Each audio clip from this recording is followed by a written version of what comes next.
আমা আজকে দুপুরে কি রান্না হবে? এ বাবু, আজকে তোর বাবা ল্যাঠা মাছ এনেছে, ল্যাঠা মাছের ভর্তা বানাবো।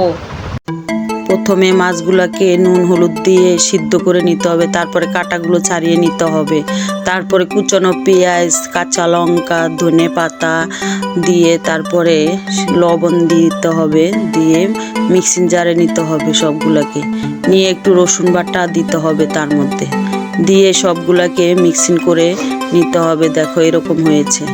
তারপরে প্যানে তেল দিয়ে গরম করে তারপরে দিতে হবে মাছের ওই মিশ্রণটা, দিয়ে সুন্দর করে উল্টে পাল্টে দেখো বন্ধুরা, কত সুন্দর ল্যাঠা মাছের ভর্তা।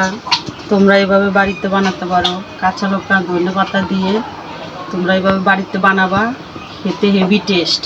খেয়ে একবার টেস্ট করেই দেখো, তারপরে আমাকে কমেন্টে জানাবা যে কেমন হয়েছে।